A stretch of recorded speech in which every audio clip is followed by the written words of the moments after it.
meh tuku rokok ya. Sampeyan tuku rokok sing kira-kirane duit iki ora kurang ning sak. Itu kebahagiaan. Paham? Jadi silahkan membeli apapun selama uang yang di kantong itu cukup.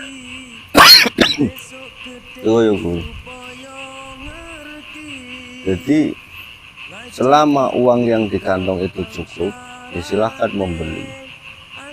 Dan insya Allah menjadi berkah barokah. Artinya ya bahagialah, bahagia.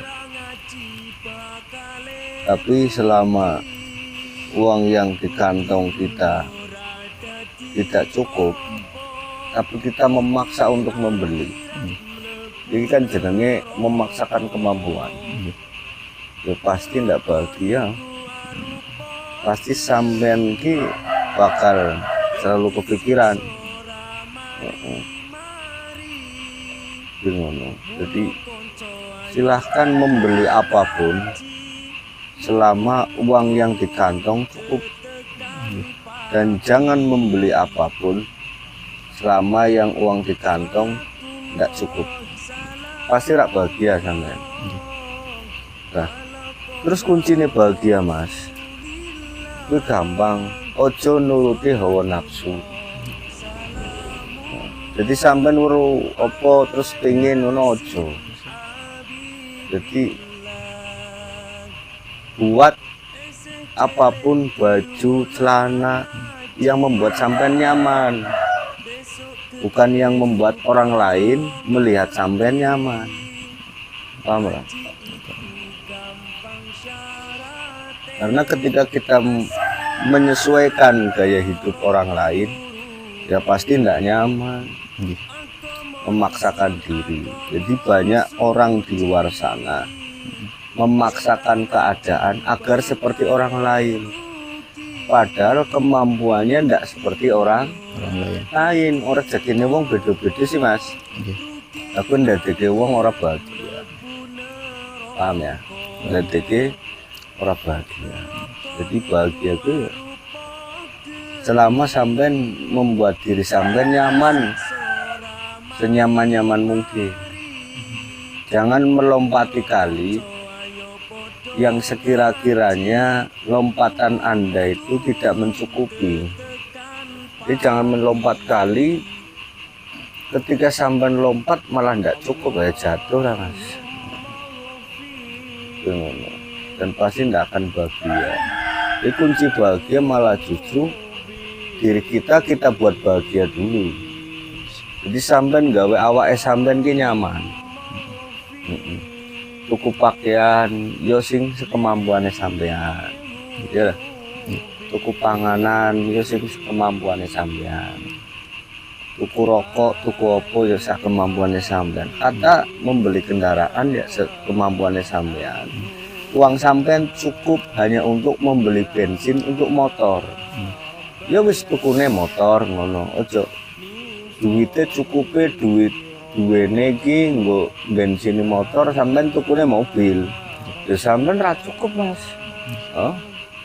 Dan sampean tidak akan bahagia hidup mengikuti gaya hidup orang lain. Yang membuat sampean bahagia, sampean mampu dengan kemampuan sampean sendiri. Jadi sampean ki mampu menyesuaikan gaya hidupnya sampean sendiri, bukan mampu mengikuti gaya hidup orang lain.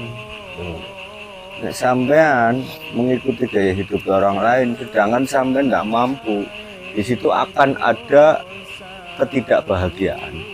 Karena sampean akan memaksakan diri, utang rene, utang ngono kan ngono, memaksakan ben dipandang wong ki pantes sampean.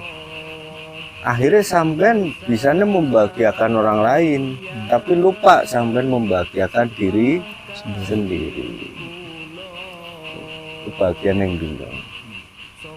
Jadi sesuaikan dengan kemampuan sampean. Mengko sampean bahagia dan merasa cukup. Oh, orang kaya itu yang merasa cukup, bukan yang merasa kurang. Walaupun Anda memiliki ribuan harta, jutaan gunung emas, kalau hati sampean tidak merasa cukup atas pemberian Allah, ya sampean itu jenenge wong sing melarat, wong sing randuwe. Walaupun sampean hanya memiliki sebatang rokok, tapi sampean bisa mensyukuri dan merasa cukup, sejatinya sampean itu wong sugih. Sejatinya sampean itu orang yang kaya. Karena ketika orang bisa bersyukur, bisa merasa cukup terhadap apa yang dipunyai, terhadap apa yang kita punya, kita sudah merasa cukup, kita sudah bisa dibilang orang yang kaya. Dan orang yang merasa cukup, pasti orang itu akan bahagia. Orang yang selalu merasa kurang, hidupnya akan bila harta, bila hormat, ubudunnya paham, dan pasti hatinya tidak akan pernah merasa cukup, dan pasti hatinya akan merasa fakir, akan merasa kurang akan apa-apa yang diberikan oleh Allah.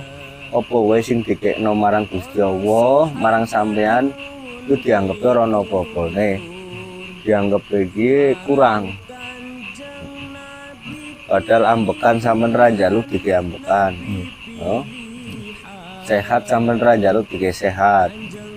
Dan Allahumma sholli ala Muhammad. Allahumma sholli. Terus mana kenapa meneh? Ya apunten Gus, kalau untuk kebahagiaan di akhirat itu menurut Gus Antasangin itu apa Gus? Kebahagiaan di akhirat ketika kita berjumpa dengan Allah Subhanahu wa Ta'ala.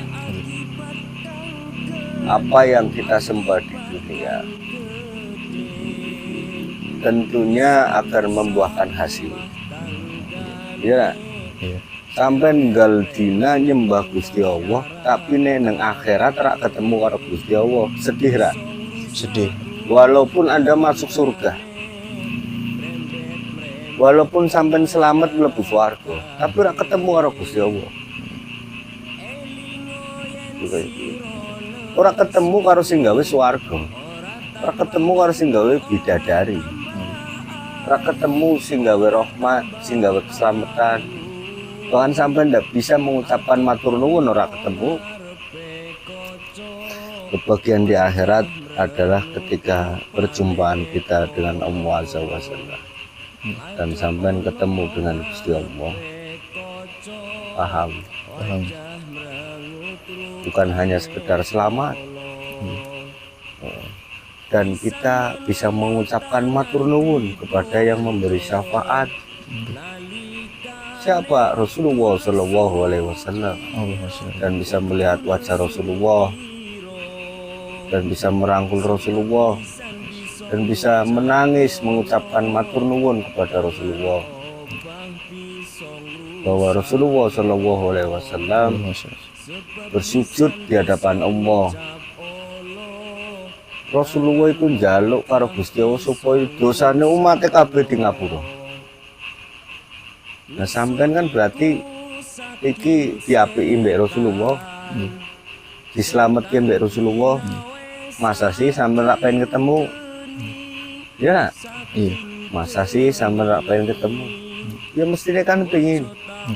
Jadi kebahagiaan di akhirat ketika kita bisa bertemu dengan Allah dan Rasulnya, khususnya Rasulullah Shallallahu Alaihi Wasallam. Apalah arti kebahagiaan kalau orang yang kita cintai tidak ada di situ? Paham nggak? Apalah arti kebahagiaan kalau kita tidak bisa mengucapkan terima kasih yang memberi bahagia, yaitu Allah Subhanahu wa Ta'ala. Paham? Itu ya Mas. Allahumma sholli ala Muhammad. Allahumma sholli.